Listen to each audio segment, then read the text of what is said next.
morning, good evening, good afternoon. This is Spiritual and Paranormal Experiences, starring I'm Cbezio. I'm Cbezio. And this is brought to you by the Society for Spiritual and Paranormal Research. You can reach us at www.cbezio.com. That's Cbezio.com.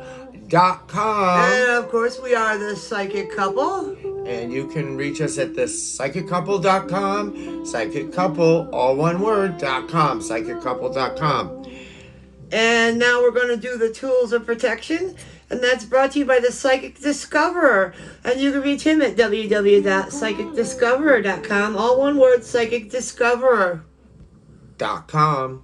And these are the tools of protection. Surround yourself with the white light of the Holy Spirit. Surround yourself with the golden ring of love while filling the golden ring with the green flowing healing energies. Surround yourself with a double-sided mirror that repels all negative energy and allows only positive, influential energies to flow freely. Surround yourself with Asna's shield for protection. Surround yourself with Asna's sword for defense. Thank you, my Lord, God, and Jesus, and Asna. Amen. And this has been brought to you by PsychicDiscoverer.com. Now next, we're going to go into our prayer and blessing, and this has been brought to you by the Church of Love and Light, and our minister, Jen, is going to be doing the morning blessing. Dear God, thank you for your great love and blessing over our lives. Thank you that your favor has no end, but it lasts for our entire lifetime. Forgive us for sometimes forgetting that you are intimately acquainted with all of our ways, that you know what concerns us, and you cover us as with a shield. Amen. Amen. This has been brought to you by the Church of Love and Light. Read our morning prayer our prayer and blessing by Minister Jen. If you would like to get to the Church of Love and Light, you could always go to our website at www.cbezio.com. And if you would like a copy of this prayer, you can also get a copy of it at www.cbezio.com. Yes, all of this stuff, the tools of protection, the prayers, the articles that we because it's good discuss. That you can say these on a daily basis to help you. Yes. And next, we're going to be going into our paranormal news. Yes, and our paranormal news is brought to you by www.paranormalnews.org. That's paranormalnews.org, all one word, paranormalnews.org. And this starts off with Sasquatch flattens tire in Montana. Isn't that funny that we're going to go with the Sasquatch for today? Because on our first article under the paranormal and this actually news, has a video, it says, of Sasquatch. And it's on www.coasttocoast.com. No, it's coasttocoastam.com. I think you did that on our last show. The actual, it's coasttocoastam.com. Well, the website, yes, is coasttocoastam.com. Yes. It's all one word, COSTTOCOSTAM.com. So, it flattened the tire in Montana. Interesting. I'm going to have to send these links over to our guest today in our interview and see what he thinks about that video. The next one is the closest living relative of extinct Bigfoot found. Another Bigfoot story. Do you see a theme here? The massive extinct primate was twice as tall as an adult human. And this is from Live Science. And that's www.livescience.com. And the next one... And it's also Gigantopithecus Bigfoot Orangutan.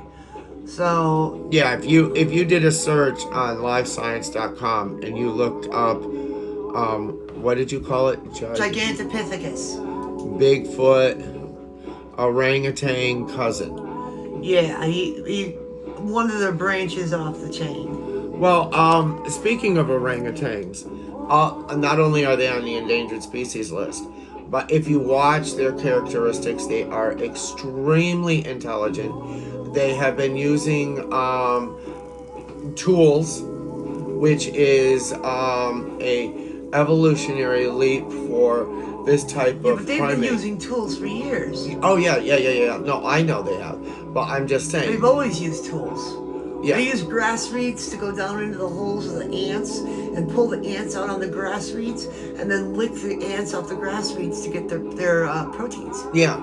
Well, what I'm trying to insinuate is if we have a closest living primate relative to the modern human, Well, that's I why would they have to always say use them for orangutan. Yeah. For experimenting on them. I would say The first living creature in outer space besides a dog was a chimpanzee. Yeah. Well, I'm not saying that chimpanzee is more like a human being. Orangutans have more characteristics and behaviors of a modern human than even any of the other large primates. Modern, Well, okay, primitive. Yes. Human. How's that?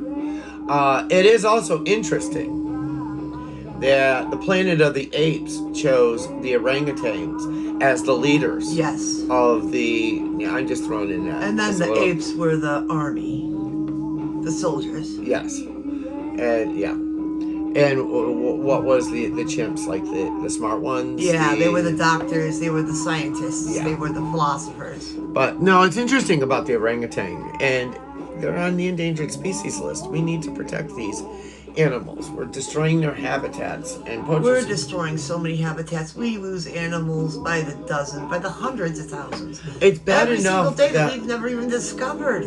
It's bad enough global warming is changing our planet and our landscape. Look at what's doing to polar bears. They're starving to death. We don't need to be doing this to intentionally doing this. And they're saying that we're losing the size of Rhode Island in the Amazon forest, and they are the lungs of our globe. Yeah, every day we're losing the size of the state of Rhode Island every day in the Amazon forest. And we need oxygen to breathe on this. We know carbon dioxide is increasing in our atmosphere. And even in the oceans. Look how much the ocean provides for us as far as oxygen and carbon dioxide taken with all out the of the algae. And how much pollution is going into the ocean every day. Oh, it's absolutely horrible. And now with all the COVID garbage going into the ocean. Yes, they're saying the masks. And the gloves and all the PPE equipment. Yeah, PPE, in case you're wondering, is personal protection equipment for COVID or the coronavirus, COVID-19. And the last article we have under the paranormal news is the Connecticut witch trials. The Connecticut witch trials. And this was brought published to you by the www.registercitizen.com. Yeah, and it's Connecticut witch trials, 3 stories to know about the Connecticut witch trials. And this has been brought to you by paranormalnews.org. If you go there, you will be able to see the links to every single one of the articles that we have discussed today. All right, and that was brought to you by hold on, I lost my spot. Oh, at paranormalnews.org. Yes, but paranormalnews.org. Yes. And our next is Spiritual Moments. And that's brought to you by, of course, Chuck and Jennifer Cbezio, ministers of the Church of Love and Light. And you could also look that up on www.Cbezio.com. The Church of Love and Light is our church that we founded. And when did we found that church? We started the church in 2016 when we both became ordained as ministers. A lot of people don't realize when they are out there seeing we're the psychic couple. We are spiritualists. We get involved in paranormal, but then they're like, oh, well, you're also ministers. You're also religious. And we're also a non-denominational ministry, which means that we believe we preach for all religions, not just Catholic or Protestant or we're of all religions. And so you could always, the articles we're about to discuss, you can always go to the spiritual blog at our website or the Church of Love and Light. And our website is Cbezio.com. And the first article headline is Out of the Kitchen and Into the Ring. Am I going to read it or you? Yeah, you can read it. A campus preacher was attacked by a female student after he showed up with a sign saying that women belong in the kitchen and not the classroom. The incident was caught on camera, sparking renewed debate about free speech and the consequences of offending people. that is an offense. And that's from the www.themonastery.org. Yes, and how dare he? A preacher saying a woman belongs in the kitchen. And not in the classroom. Who would deny a woman an education these days? But we've survived millions and millions of years with you being barefoot, pregnant, in the kitchen. But we've always had an education, and we ran the world from that kitchen. And if it wasn't for a woman, this world would be unbelievable chaos. Have you noticed I sparked a little fire in this woman here? Man from 15 to 30, huh? A man from 15 to 30 is the most dangerous animal on the planet. Yeah. They would kill each other. I think this is one of the most heinous things. If it wasn't for females? Yeah, one of the most heinous things that preacher could have done. It's been proven that without women, men from 15 to 30 would kill each other. Oh yeah, our society would break down. Without their mothers, their sisters, or their wives or girlfriends. I just want to make it officially known that that comment was just to spark a little fire under you so you could get yourself a little heated here. But I do not believe... I know. If you believed that way, you wouldn't have lived as long as you have. Aha, that's funny. That's... You know, yeah, you laugh now. Yes. Now, getting back into, do you think that it's a good thing I love you. Do you think it was appropriate that the preacher actually did this? No. No? And it was an offense? If he is a real minister and a preacher, and if he reads the Bible, and he looks at the women of the Bible, then he would have respect for women. He wouldn't be just saying stuff like this. Well, this gets into a bigger debate about public interest, public safety. Women of the history and women of now. He wouldn't be saying something like this. If you go into public, if you went into a movie theater...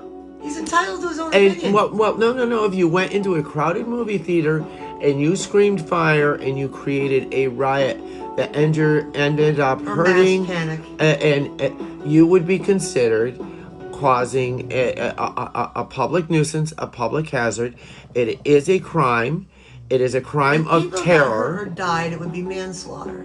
Yes, and so whenever you do something to incite the public's rage, isn't the public and the interest of the public's health outweigh the individual's right to free speech or religion? This may be his belief, but if this belief is going to spark a fire that is going to explode into chaos, I believe that that's a crime. I do believe it is a crime. I do believe that he does have right to free speech. He does have right to his own opinion and religion. But he does have a right to keep it to himself. And he does not have a right to cause harm and bodily injury to others by inciting. He was insulting. So moving on to the next article, fishing for controversy. 1,500 dolphins were killed in a traditional sea hunt in the Faroe Islands. Infuriating activists who say the hunts are widely unethical. What happens when morality and tradition collide? 1,500 dolphins is in excess. If it's tradition in the Faroe Islands, and if they use them, eat them, every part of the dolphin, then of course it may be unethical. But if they are not dying just for sport, then I don't have a problem with it. It's like cattle. Okay, well, think of it in another, and I'm going to bring it back to the topic of today's story. Let's say in the religious, cultural practices of the Sasquatch is to go out and hunt a human being, then you're saying it is absolutely fine to go after an intellectual, individual mammal because it is in their cultural and traditions, and they have every right to do so. And we shouldn't that's be... That's the question. What happens when morality and tradition collide? Yes, and you're saying that if these humans want to hunt dolphins, and if it is their cultural and traditional beliefs, it's okay. So it would be okay for Sasquatch to do the same thing. That's what you're saying. What I'm saying is if they need it, it's a necessity for their life. Everything has a hierarchy, a predatory hierarchy, except for human. But if Sasquatch wants a human, there's really nothing we can do about it because we can't even find a Sasquatch. Yeah, and another thing is I don't know if you know this, but it happens globally, and I don't know if it's linked to Sasquatch or not, but there is another epidemic or pandemic of missing persons. They go into these forests and natural parks or national parks or these preserves globally and are never seen or heard from again.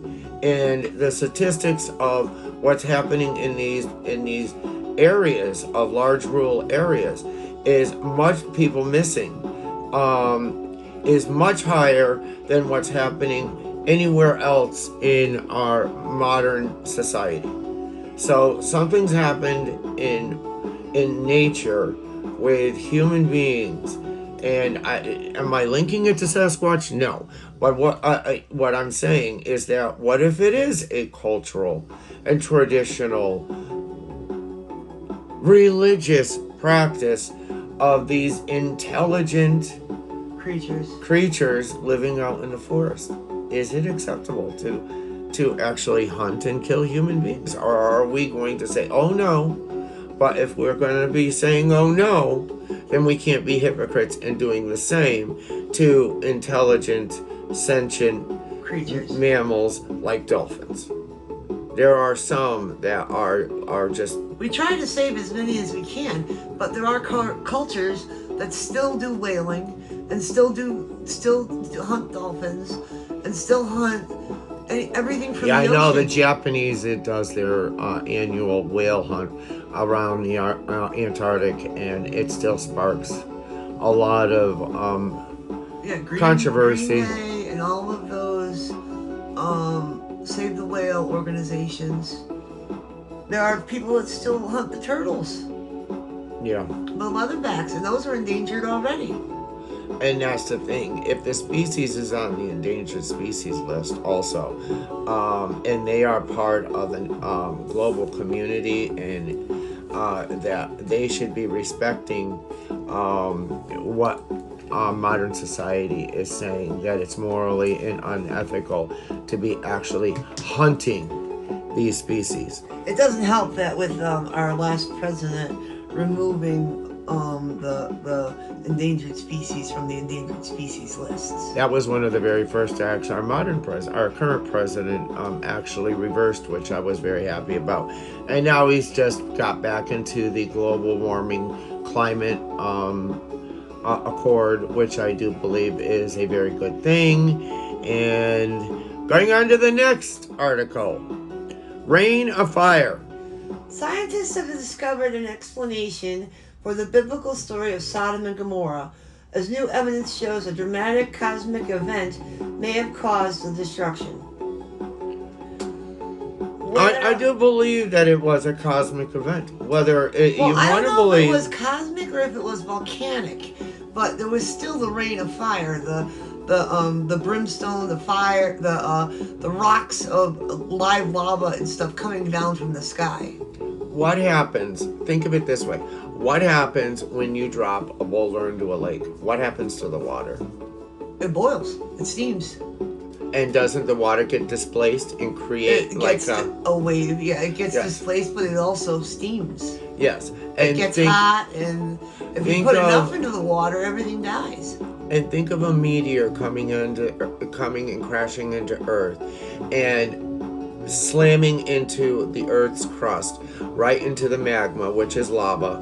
What is that liquid rock going to do? It's going to splash. It's going to behave exactly the same way as a lake of water would do, because it is liquid rock. And so it could have been a meteor. It could have been a cosmic event. It could have been a divine event, like they said. But this happens all the time, everywhere. Every era, every generation, and this is what people have to. We are not suffering more than anybody else in our past with these natural disasters, except for the global warming is now. The earth changes. 10,000 years ago, here in Connecticut, there was a mile-high glacier. The earth changes naturally. Goes through a cooling and a heating cycle. It does this naturally. And volcanoes blow, and we have tsunamis and hurricanes. Change direction, and floods and landslides happen. Only back then they blamed God. It was an act of God, and they wrote it down as it was an act of God that destroyed this city or this town or flooded this place out. And they said because the people were immoral and they needed to be cleansed. And today it's an act of God, but it's because of the weather, or it's because of global warming. It's not because the people were sinners. I know. After Katrina in New Orleans, I heard this a lot. And it made me sick that the people in New Orleans deserved it because it was God's divine punishment for their unholy sins that they practice in the city. And it was just sickening that they would blame such a horrific event. You want to know where God was? God was where all the people that were donating and all the people that ran to rescue and help the people in Katrina. That is God. That is when the big corporations stepped up and brought in supplies that were needed. All the emergency services, all the first responders. That was God. Not the hurricane. And this spiritual moment is brought to you by the ministers Chuck and Jen and the Church of Love and Light.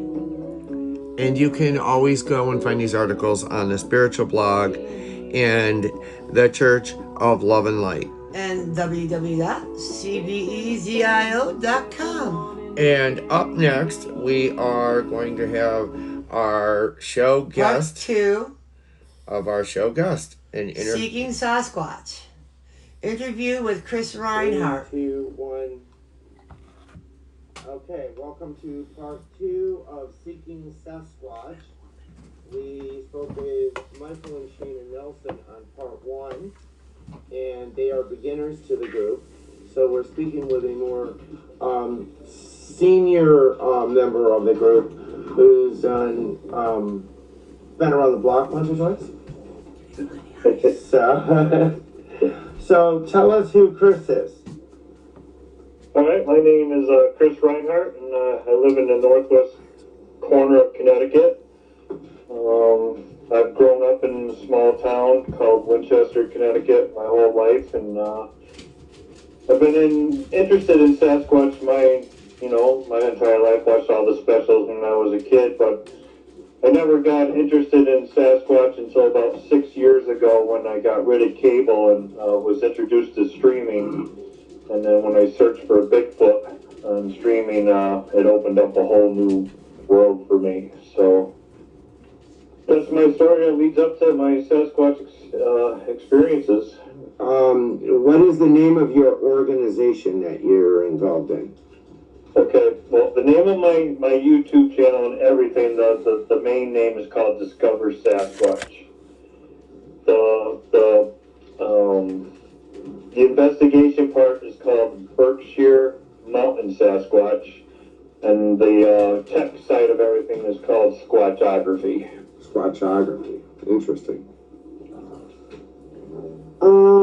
What is the best way to contact you? Yeah, if somebody wants to join your The group. best way to contact me is at discoversasquatch@gmail.com. Or you guys can go to YouTube, leave me a message on one of the videos, or Facebook. I have a private group on Facebook, and if you're interested, just leave a message, and I will review the message and everything, and I usually let everybody in, as well as they stay well behaved in the group, and that's how you get hold of me. Alright, now, how long have you been interested in this topic of Sasquatch? I know you touched a little bit on it, said you were always interested in it, but what did you really get serious about it, like actually contacting somebody and going on a hunt? 6 years I've been doing this now. I've been serious about it for 6 years, and it just progresses year after year of how far I get into it and how much dedication. I'm in the process of building a website at the moment, so I just progressed from a cell phone and a notepad to having a podcast and working on a website now. So I know you mentioned YouTube. I know you're also on Facebook. That's called, what is the name of the group on Facebook? the same name, just everything's under Discover Sasquatch. Okay, and what is it, BTA or BTS or something? What's that stand for? That's my catchphrase. I always tell everybody to get in the woods. Oh, okay. Yeah, the GITW. Yeah, get in the woods. Okay. And I had a lot of people that used to, when I first started, saying, "Oh, this doesn't happen," blah blah blah. So I would just tell people, you know what? Then go get in the woods and find out for yourself. So that's where that came about. Have you always been in outdoors person, or was it something that you had to get into? I mean, like, are you a fisher, a hunter, a camper? Explain what Discovering Sasquatch organization is. Well, I've always been interested in what I was always camping, and I lived like half my life as a teenager in the woods, and Discover Sasquatch didn't come about until recently.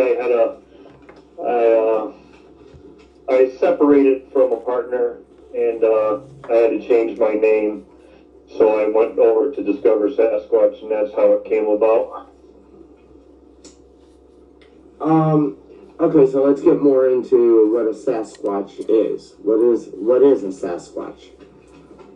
Well, at first, when I first started, I thought a Sasquatch was a flesh and blood creature that walked the forest, but I wasn't sure how many or where they were or if I could even find them here. And I didn't even know it was a thing, to tell you the truth. When I started researching into looking into all this, I didn't know there was actually people that were doing this, that were out in the woods looking for these guys, like normal people like you and I.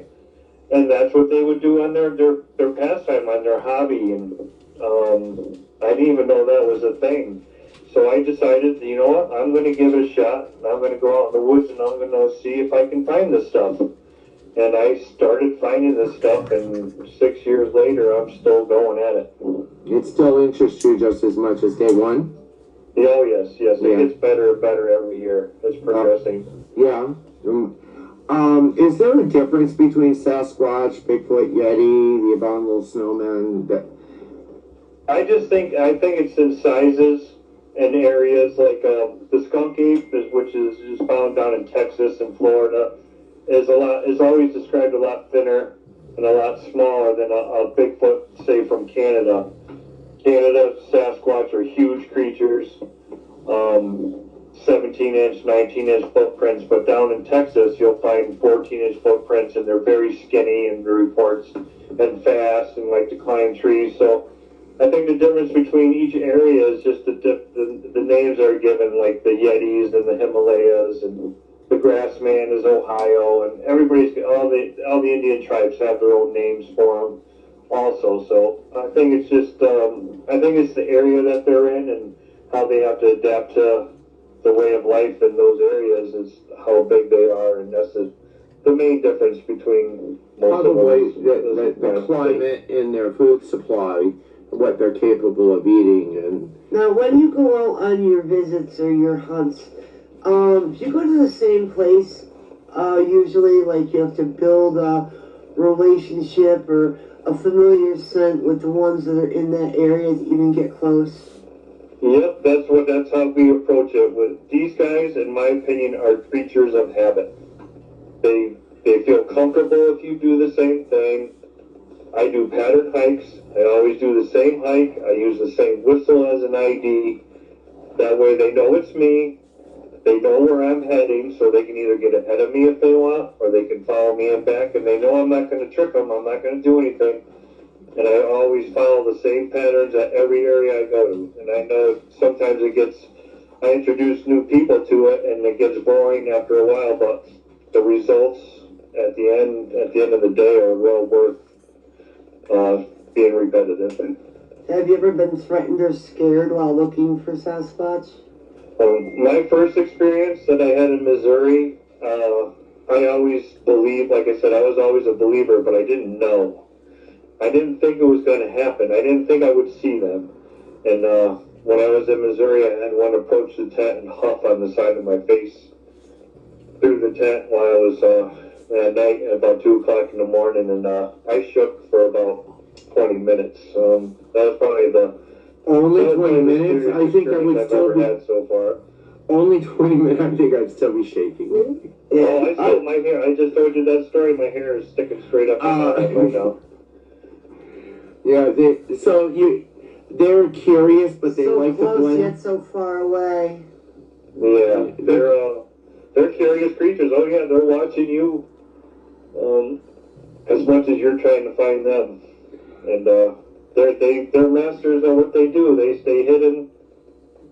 So yeah, this is their home, and they know it. Now we've heard that they stink. They can have a smell or an odor. Yeah, I've smelt them twice. I just smelt them recently at the interaction we had at the top of the mountain here that Shayna and Mike were at.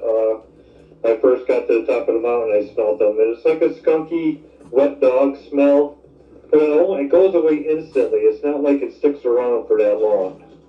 You'll get a whiff of it, and then it'll be gone. I don't know if it's a defense mechanism that they use, or I have no idea. I mean, anybody's guess is as good as mine, but I smelled it twice, and it's like a wet dog decaying. It's not a good smell. It's not a good smell. Now, can you tell the difference between a male and a female who's out pounding or making the calls or doing whatever it is? Yeah, I wouldn't have no idea how to tell them apart. No. Who might be putting off the scents? I think it's the males. I think you interact with the younger ones. I think the older ones stay back. Mm-hmm. And I think the younger ones are the little guys that are allowed to come and creep up on you and check you out. Because the older ones have already been around you enough. You know, they know who you are. They've seen humans for all these years. But the little ones are curious, and I think they're allowed to see how close they can get without getting caught. I think it's a game. Would you consider your first experience the most where you were scared the most, or has there been a scary moment where you were really frightened? Yeah, no, the nighttime is frightening because you don't know where they are unless you have a clear camera. Yeah. And then once you start seeing them and you know they're right there with you, then you start thinking that, these guys are huge, and if you're walking down a trail, they can just reach out and grab you, and there's nothing you can do. There's nothing you can do if they grab you and take you. Yeah. So the nighttime is a frightening time for anybody. I know you're taking Mike and Shayna out the weekend after the Thanksgiving, and they're looking forward to it. Yeah, we're going camping. I hope they're still around. They usually disappear around Thanksgiving, and they don't come back around until springtime. So, I don't know. Michael is in. I don't know how much Shayna's gonna like the cold, but Michael, he's in the middle of the winter, and he's still. He wants to be out there ice fishing and. I think he's talking about the Sasquatch. oh, yeah, no, I'm talking about the Sasquatch. They disappear. Well, Michael's Sasquatch too, but no, I'm just joking. Yeah, they disappear. I've had a gifting area for 6 years. Oh, yeah. So I know their patterns. I know when they're here. I know what months they're here. I know when they're here the most. Do you think they migrate or do you think they hibernate? I think they go into caves. I think they're gatherers. I think they collect their food. I think that's why they're here in September and October to gather the nuts and the mushrooms. They're here a lot, those 2 months. They're here. Those are the 2 months they're here the most out of all year long. It's funny, after the interview we had with Mike and Shayna the other day, we attended a lecture on Native Americans and how they survived the winters here in New England. And you mentioned nuts and mushrooms, and they have a lot of Bigfoot lore and stuff. I'm wondering if they learned from the Native Americans learned from the wildlife that were actually here how to survive these New England winters. You never know. That could be very well possible. I think these guys have been here for a long, long, long time. Yeah. Explain what you do when you're out seeking a Sasquatch. What do you actually bring with you, and what do you actually do? I mean, do you just sit on the edge of a camp, or do you actually go out and in the dark? We've been calling I go out night and day. I go hiking. I look for their signs. I follow. I've learned. It's just not something that happens overnight. It took a long time to be able, but you can track these guys if you know what you're looking for. You can follow, and they'll let you know if you're in the right area. They'll knock on a tree. They'll whistle at you. They'll do something to throw a rock at you. They'll let you know that they're near. But I look for the same signs, and then I log them, and I remember where they are, and then that's how I make my pattern hike. And usually it's like a big loop, and you just follow it every time, and that's what we do.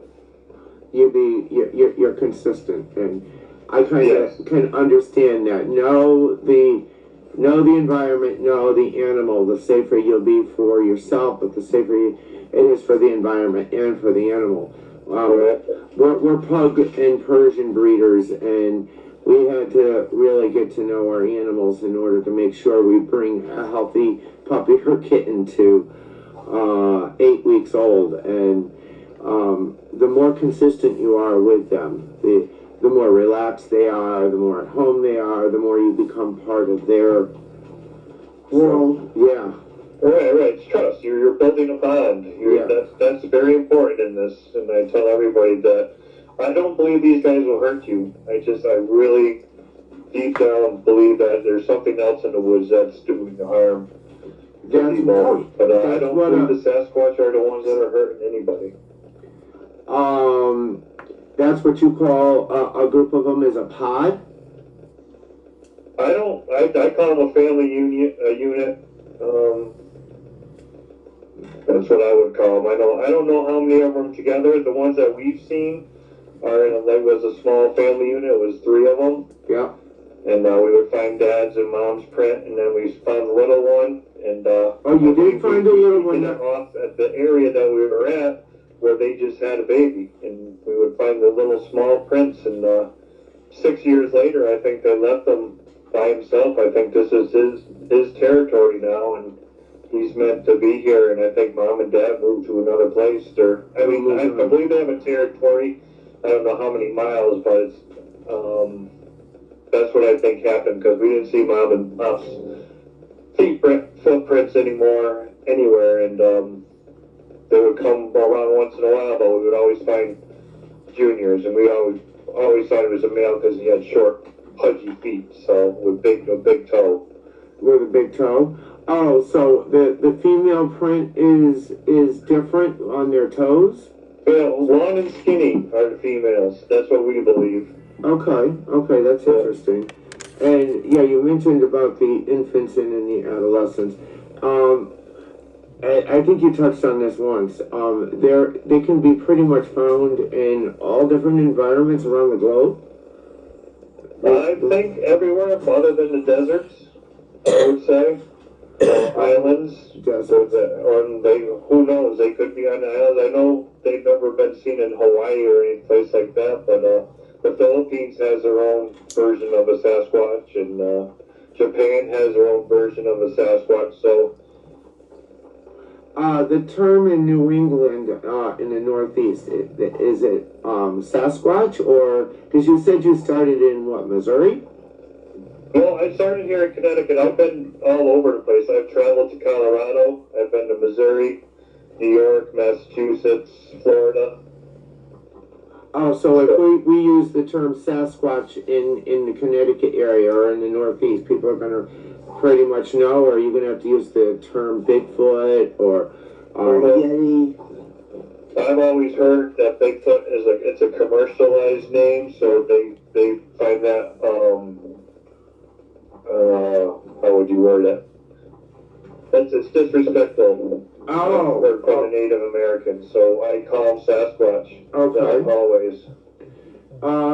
And are they just in the northwest corner in Berkshire, Catskill area, or are they all over Connecticut?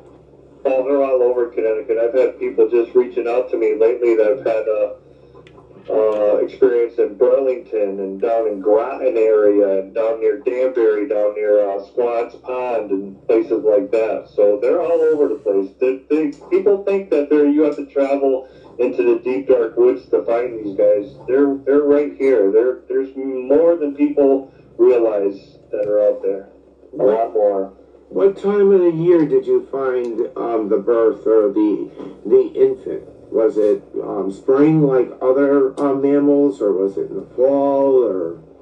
Yeah, it was early spring after the first thaw we found them. Oh. Yep. It was the size of a lighter, the footprint that we found. Oh, really? Yeah. Yeah, right in the mud, right at my buddy Larry's house.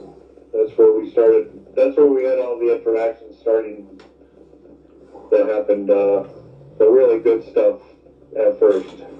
I know that there's big organizations out there that report like UFOs and stuff. Is there a national organization that, like you said, you map and you mark and you identify where you've been? Is there a place that everybody is reporting this, or is it just still so scattered? Well, there's a lot of groups out there, but the main research group that's been around for a long time is called the BFRO. The Bigfoot Field Research. They're the ones that were on TV with their show, Finding Bigfoot. Oh. And they have a log, but see, the only problem with them is they only log flesh. They think it's a flesh and blood creature. They don't log the rest of the stuff that you experience with these guys, like the UFOs. People see the UFOs and the lights and the spirits and the EVPs and all that stuff that goes right along with all this. They don't log that in. So they only log the flesh and blood experience, and they stay away from all the other stuff that happens. Yeah, because they're saying they're trying to push it into another category of pseudoscience, and they're trying to make the Sasquatch be more like the giant squid. The more we search, the better chance we are to kind of be able to find it. Do you think that's possible? Oops, sorry, go ahead. I'm sorry, do you think that's possible? Is that it's an actual entity that you know, the more people out there looking and the more documentation and the more it's documented, where eventually it's no longer going to be a mystery, but it's going to go with like the giant squid and go, oh, those are the sea monsters of the past. It's no longer a mystery, but we've solved it. They exist. North American apes are here. Or a subgroup of humanity is around the world that we just... Yeah, I think the only way that this is going to be solved is a body. I think that I could get HD film 4K footage of 30 feet from me, and it'll still be controversial because somebody will say it's somebody in a suit. Somebody, you know, so I don't think that it will ever be solved, to tell you the truth, unless somebody comes up with a body and presents it to science. Yeah. I don't think that's going to be possible because these guys are way too smart, way too organized. I believe they bury their dead, and they have a society. They have rules. And I asked a similar question about... But you can catch them, and if you build that bond and trust with them, they're going to interact with you, and hopefully awareness can happen, and people realize that these are actually walk the forests, and they should, you know, at least know that they're there, and not to be afraid of them, but just to be, you know, a little careful. Yeah, I asked the other day, and it's correlation with the Native Americans.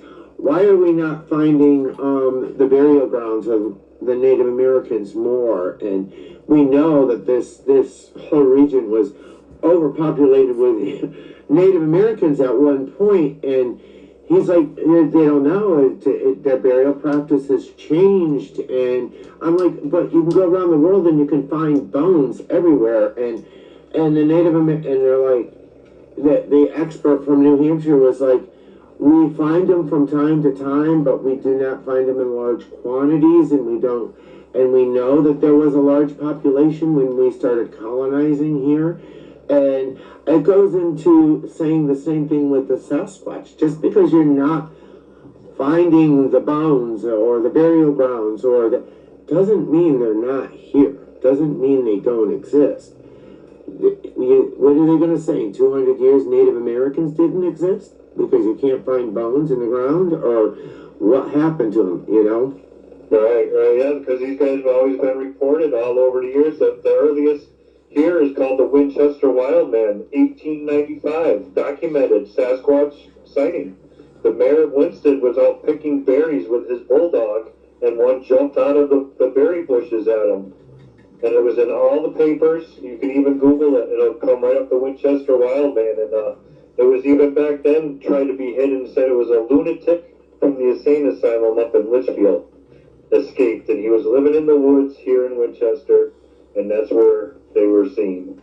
So way back in 1895, and you are in Winchester, right? In there. Yeah. We're actually pretty close to the spot where they say it happened. Who knows, maybe in the epicenter you'll be able to get the information that's going to actually crack this wide open. I mean, every time you go out seeking... Go check under that bridge and make sure there's no more bones. Yeah. Right. Yeah, I want people to be aware. I don't need to prove it to, you know, me, I know they exist. I know 100%. I've had interactions that people would not even want to talk about. Well, that's was my next question. Have you ever seen a Sasquatch? And if so, explain the circumstances. Oh, yeah. In Missouri, we had this project going on. It went on for 4 years, and we had a place called the 400.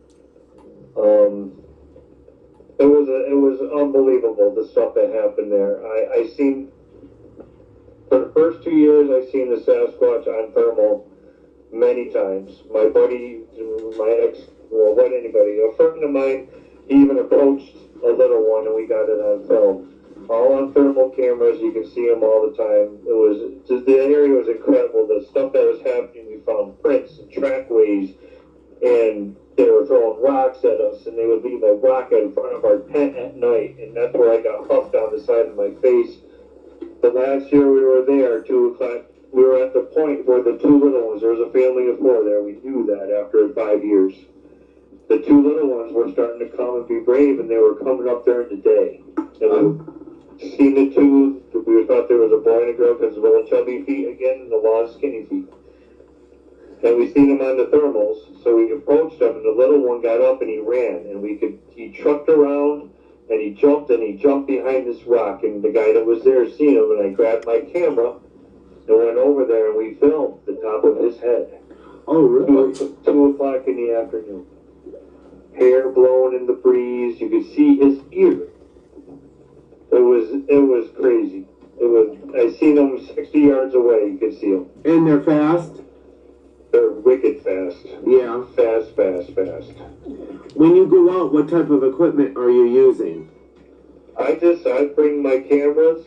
I'm using actually now an RF meter, radio frequency. I'll tell you the story after about what happened in Florida and why we're using that now. But cameras, audio recorders, everything that you need to hopefully catch one. GoPros. So that's about everything we bring. Yeah, the RF meter, I have some questions that were brought up with Michael and Shana that I'll ask you in a few minutes. But what type of environment do the Sasquatch live in?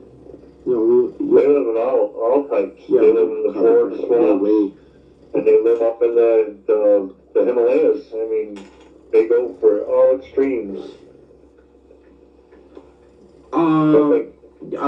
Is your organization looking for any specific type of equipment or volunteers or donations that could assist in aiding you in seeking? I mean, because there's probably people that want to know the answer like we do, but I'm not sure I want to be trekking out in the woods like you do. Well, I don't like to ask for donations or money because I feel weird about it. Yeah. I've always been this way for 6 years, but I sell T-shirts and stickers. Once the website's up, I'm going to put a spot on there because there's a lot of people do ask that question that you just did. So I'm going to leave a spot on the website where people can secretly donate. And that way I won't know who's doing it or what. But I'm after a new thermal camera. My thermal camera is outdated, and that's what I'm after now.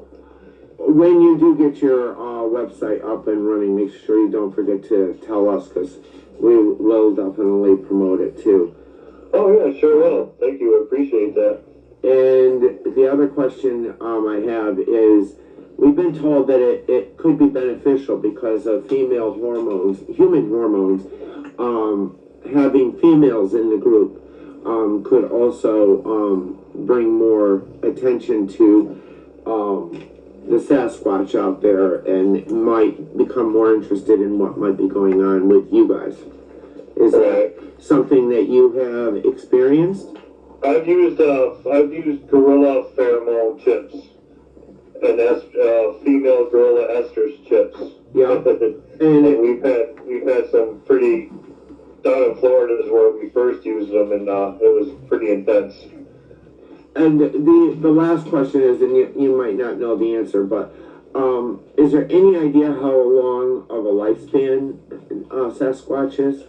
Yeah, I wouldn't even know where to guess how old, but I would say, just because of gravity. Yeah. I would just say the same as humans. I don't think, I would say they'd have, 80, 90 years old, to old age maybe. I don't know.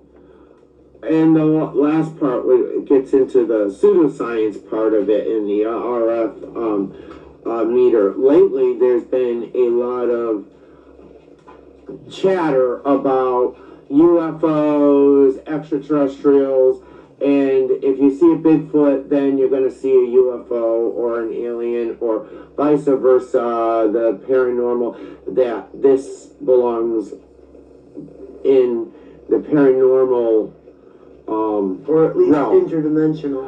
And are these RF meters picking up anything? Is that why you're bringing those to out on your hunts with you? Yeah, we're topping out. We're getting readings on our NRF meters when they're near. They have to be near, and the two experiences that we've had was one in Florida and then one here in Connecticut, and they were there throwing stones at us, and the meter was just topping out. It couldn't go any higher, and we tried to find out from the company that makes the meter how high of a reading that is, and they wouldn't tell us. All they told us is that the meter was topped out, and that's all the info they would give us. And what type of biological entity would give off of something? Can you get that type of information? I mean, it wouldn't be, a bear wouldn't give off an RF reading, right? Well, nothing's supposed. That radio frequency is microwaves. It's radiation. Yeah. It's So the animals aren't supposed to let that out. Nobody, you know what I mean? None of them do. But when these guys are around, we're getting RF readings that are like two microwaves running at the same time with the doors open in the middle of the woods, hitting you. Huh. Full steam and caught on tape both times. The one in Florida was even creepier because they try and break into your phones. Whatever it is scanning the phones. Oh. And then it left a message on my phone. And that's like if you go into like the Skinwalker Ranch and stuff, they're using that type of equipment, and they're going to say, well, it all depends on intention of the person that's out there and what they're seeking. If they're seeking to see a UFO, you're going to get some of these this equipment acting strangely, and then you're going to see a UFO. Or you're out there seeking Sasquatch, and your equipment's acting up, and you're going to see Sasquatch. This is an interesting area that is now coming to light about the Sasquatch. Yeah, this is brand new. Nobody has experienced it. That's where we got the idea. Was from Skinwalker Ranch. Yeah. Them guys out there are testing this stuff right now, and they're coming up with some pretty good stuff. Scientific based. I mean, I'm not going off the wall here. This is all scientific stuff. Yeah. I still can't tell you what's doing it because I can't see what's throwing the stones at us. All I know is they're throwing stones at us. Yeah, there's something that's energy and biological or physical that is actually happening out there. So Shayna said she's seen something that's up at the top of the mountain. So I went out and I bought a new computer so she was running a 360 camera that I got that was filming in 5.7K. Yeah. So now I can take that footage and look anywhere 360 degrees around her now with my new computer with 4K footage, and I'll be able to see it clear now to be able to properly diagnose this film. So hopefully I can find out what she's seen, and I'm very excited about that. Oh, well, that's good. And one last thing, you said you're going to go back out after Thanksgiving, but they usually have like this hibernation period where it's kind of quiet and it might be too late. They usually after Thanksgiving time, probably, I don't know, maybe a week after they'll be around, but then they're gone. They're here only once a month. I was gonna say, because it's been a very warm, drawn out fall. I mean, I'm actually surprised with the amount of leaves that are still on the trees here in Thomaston where we're located. I agree with you. I think there wasn't even a lot of nuts on the ground this year either, so I don't know what they're doing for food, if they're harvesting deer more, or there wasn't even a lot of mushrooms either. Up here in the northwest corner, there was bare. Yeah, I had nuts and mushrooms. Yeah, but maybe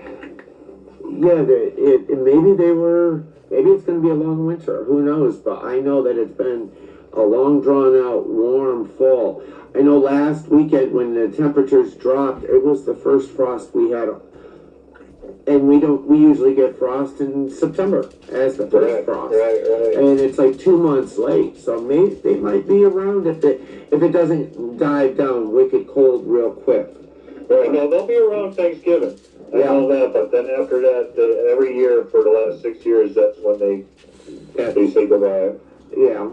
I wish I knew where they went, but I don't. Either into, like you said, into the cave systems, or maybe they're migratory. I know the Indians migrated. And which was odd because the northern Canadian Indians would migrate to northern New Hampshire, and I'm like, is there really that much difference between 10 below and 30 below? I mean, it's still 10 below. It's still cold for a New England winter. Right. But I think it just depends on the food to where they can find the stuff they run out of food. But I think these guys are underground. Yeah. I really think they're in caves deep. Yeah, probably. And there's a lot of them in the area. I mean, I know as a kid, just going out in the woods, I would find caves and oh, well, this is something we haven't mentioned. While you're out on a hunt, what are some of the? I know you mentioned like the footprints. I know you mentioned one time you even had rocks. But what are some of the signs that Sasquatch might be in the area? We look. They like to stick sticks in the ground. Like I'll find a twig, like a little tiny twig that you can snap off a branch, and you'll find them 4 inches into the ground stuck, and they're straight up. They don't fall out of a tree and fall into the ground and stick in 4 inches. I'm telling you that right now. That's a sign that what they do, they like to leave stones. They leave stones in odd places. That's why you do the pattern hikes, because you notice if something's out of place or if something's new. Oh, I see what you're saying. Yes. Oh, okay. This rock gathering here was not here the last time I was here. Now something's done this. And Exactly. Yeah, this cross and this tree, or this tree's uprooted, or... Yeah, they like to leave X's. They mark their trails with X's. I mean, you can go to my channel on YouTube, Discover Sasquatch, and you could see everything I've talked about tonight. It's all on there for anybody that wants to see. Yeah, we're what's gonna link going on. up all your stuff to our website and everything, and I'm gonna release part 1 and part 2 the weekend of Thanksgiving. So I'll let you know when you guys are on. Right, so if we got a signal, I mean, they can even call you and tell you what's going on from there, what they want. Oh yeah, that would be interesting if something happens. I will let them know. But it also depends on the cell service. Yeah, if we don't, that's the problem there. At that spot, there's no cell service unless you go out to the road. So Yeah. last time we were there, they threw stones at us all night. Oh right. All night they threw stones at us. There's a recording on the channel. It's called, I forgot the name of the recording, but you can go there and they whistle right before they start throwing the stones. You hear them whistle, then you hear the rocks coming through the trees. Yeah. It's pretty cool. Yeah, we're talking with Mike and Shayna. Some of the things I've seen on our property, and I grew up in Morris, and I grew up in a rural community, and but what I'm seeing here on where we are in Thomaston, I've seen some of the things that Mike and Shayna are describing what they're looking for, and I'm like, it's weird because these are things that I had not noticed, and like you mentioned, the sticks. I've seen trees laying down in a pattern, and I know that weather doesn't do that. I know a bear, if it's going to knock down a tree, it's just going to fall where the tree falls. They're not going to knock down 10 of them and then put them in a pattern. Right. You know, so some things, and I'm like, you know, it's interesting because, I don't know, do you think they're increasing in number in sightings these days, or is it just more people are beginning to know what to look for?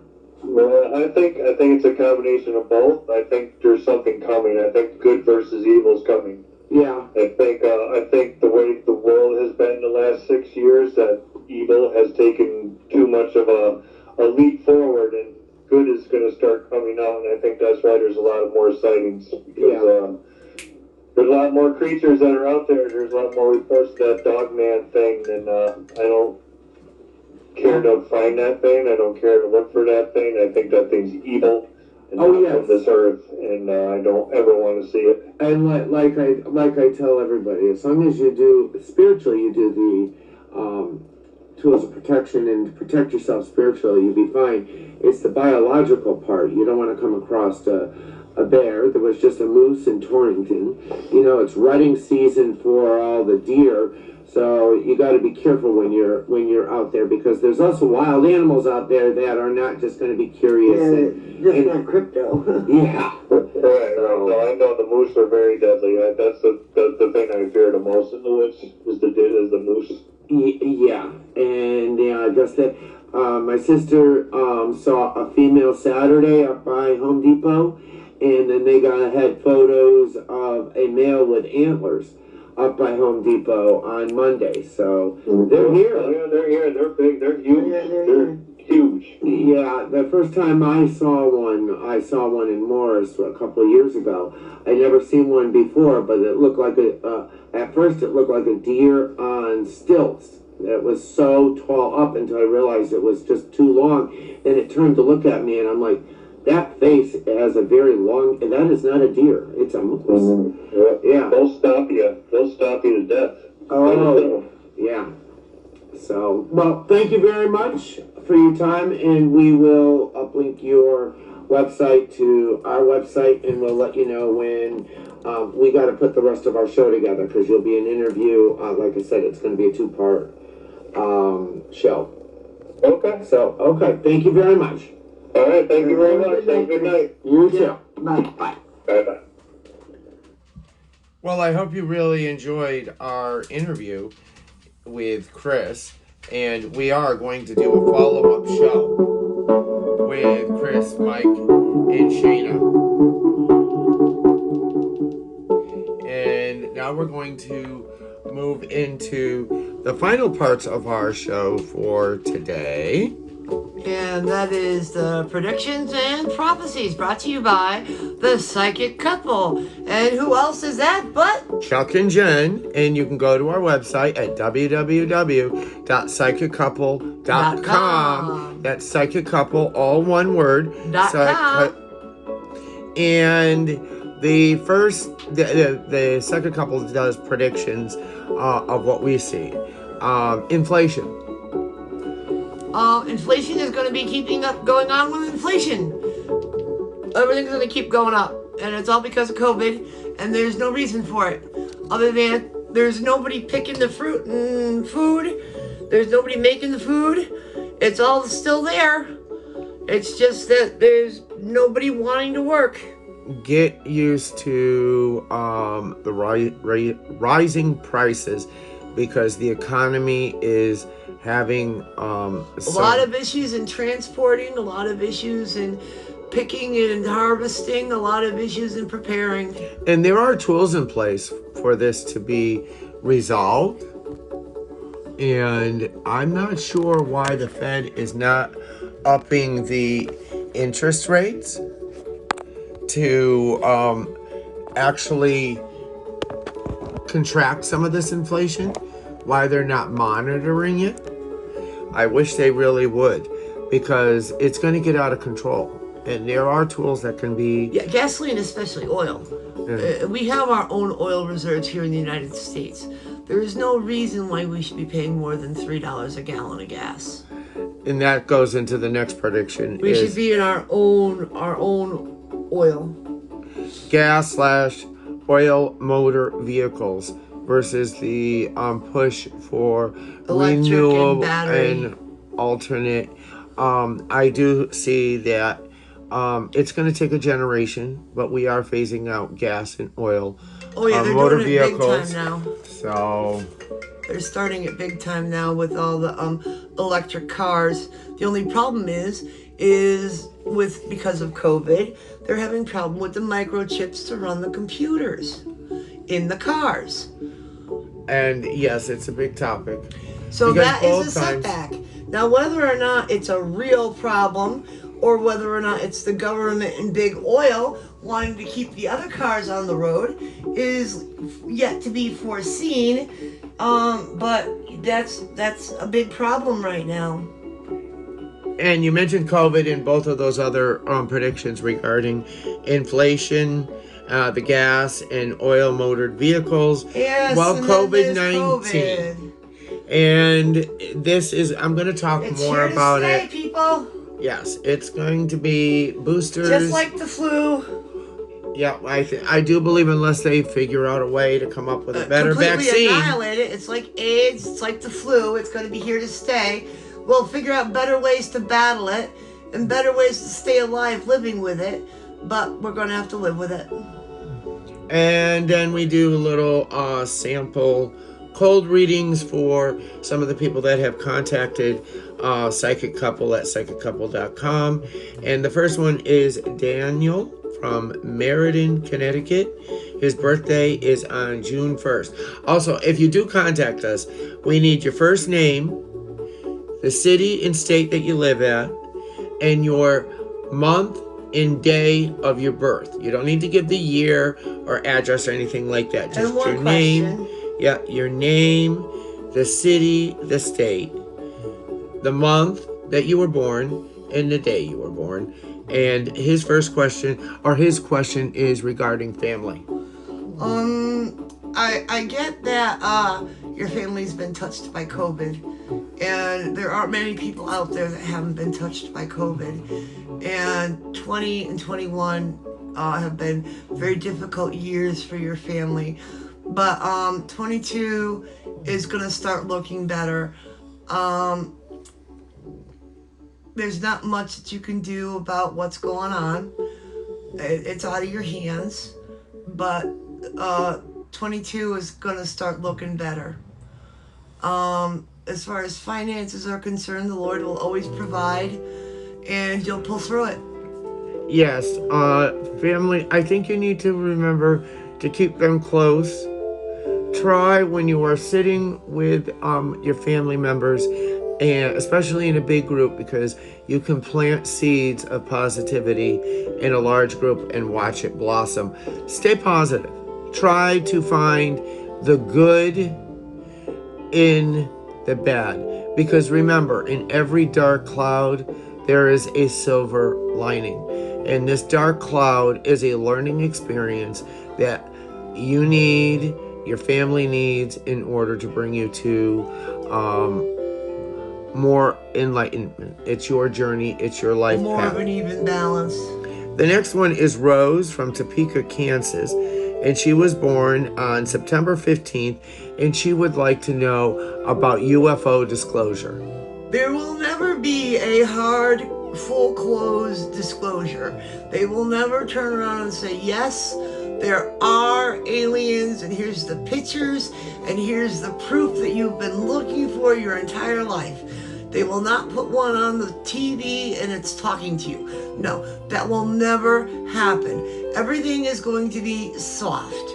Just like they've been doing, saying, well, this could be, but we don't know. This could be from Russia, this could be from China, this could be from no man's land. It's all going to be, it's still all cloak and dagger. And it's going to be, take it as you want to take it. Unless one lands in your front yard or backyard, or knocks on your front door, we will never know for sure unless we know for sure. And that's just the way it's going to be. The government is always going to keep it a secret. So don't look for the government to provide all the answers. There is a lot of really good organizations out there that is tracking this stuff, and you're not going to get what you really think you deserve on full disclosure. They're not going to get what you want. They're not going to turn around and tell you, yes, Dorothy, you're no longer in Kansas. As for the government, I think they're going to slowly but surely drip in disclosure. Not one big slam, bam, and you got full disclosure. They will never think that the human race is ready for it. They only think they're ready for it. They only think that they're the ones that are capable of keeping the big bad secret. And half of them don't even think they're capable of keeping the big bad secret. I also have a Facebook page. If you go to our website at www.cbezio.com, if you do a Facebook search under UFOs/UAP Chaser, that's UFO/UAP Chaser, you will be able to get more involved with the people that are interacting with the page. There's a group that's linked to it. But believe me, Rose, they are out there. We're not alone in the universe. And eventually you will get the answers you're looking for. And now the next one is Maya. And she's from Denver, Colorado. And she was born the day before you on February 9th. And again, she has a fellow Aquarian. And she has a question on family. And first thing that popped up with this one with me is, no, family is never going to completely and 100% understand you, and neither is the rest of the world. You have to learn to bite your tongue, and you have to learn to go with the flow. And nobody is ever going to agree 100% with what you have to say. But that's just the way it is. And eventually they will come around to understanding you. But for the time being, it's just... I just got another one. That you're not going to have any more deaths from COVID in your family. I know that you've had a few already, and I'm very sorry about that. That doesn't mean that you're not going to have people testing positive for COVID. It just means that it's not going to be severe, and it's not going to be hospitalization, intubation, and death. And but that doesn't mean stop taking precautions. You need to continue. You need to get your shots, your vaccines, your boosters, and that is not a cure.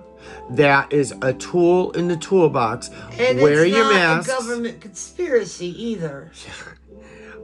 Maybe we should do a show on the most ridiculous government conspiracies, and that would be this would be one of the most popular, up-to-date, and most ridiculous government conspiracies I've ever heard of. If there's anything you ever listen to us for, anybody listening to us out there, the shots are not a government conspiracy. They are not trackers. They are not microchips. They are not putting something into your bloodstream to do anything to you. They are actual... If you do have your inoculations. Vaccine, go out and get your booster, and do not take and throw the mask away.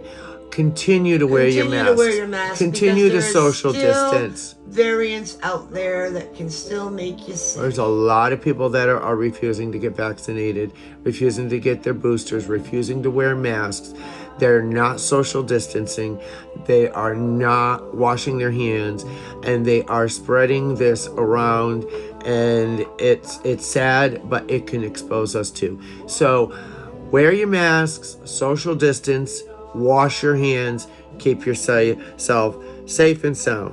This has been brought to you by the Psychic Couple, Chuck and Jen, and our website is psychiccouple.com. That's psychiccouple.com. Our closing thoughts. What have you learned about Sasquatch? Now that we've had part 1 and part 2, we've spoken to Michael, we've spoken to Michael and Shana Nelson, husband and wife. We've spoken to Chris today. What do you think you have learned in these two things? Well, there are family pods. There are family groups, because they have found footprints, both male, female, and baby. They like to play hide and seek. You know, they'll throw things, and they'll set up rocks and stones and things outside your tents and stuff like that. So they make you aware that they are there and watching you. They're intelligent. Oh yes, I totally agree. And like I said, I like the discussion on the infant and the toddler, and possibly it being territorial. Definitely territorial. They definitely stay in one area for a while. I also while there's food anyway. I learned that there's a lot of similarities between the way the Sasquatch behaved and the way the Native Americans behaved. They both used and lived and respected the land, and they were able to survive in their natural habitat without disturbing the land either, which is interesting. They don't leave a mark. They don't scar the land like we do. Oh, we scar everything, whether it be the land, whether it be species, whether it be each other, whether it be we don't mark, or they don't mark. They don't scar the land. It doesn't take years for it to recover. Mm-hmm. You know, they're there for a season and they move on to another patch, and then they come back a season or two later, and the land is just as plentiful as it was when they left it. I found out more information and how there really is a link between Sasquatch and the paranormal. Like, they're giving up RF meter readings, the UFOs, extraterrestrials. There is some kind of link, and that's what I learned in these interviews. And in these interviews, if you are a group or an organization or even an individual person who has some knowledge or experience regarding anything spiritual and paranormal experiences, we'd love to interview you. We'd love to interview you, and we'd love to talk to you. Or if you have something to add, contact us at www.Cbezio.com. And now it's our closing prayer. And our minister for the show, Jen, is going to do the closing prayer. Heavenly Father, as we leave this place, guide us so that we can reach our destination safely. Help us to submit and rely on you alone. Direct our paths and give us the confidence to follow your direction. Help us to obey everything that you have taught us through your servant. May we thrive in all areas this week and be firmly rooted in your love. In Jesus' name we pray. Amen. In the Lord's name I pray. Amen.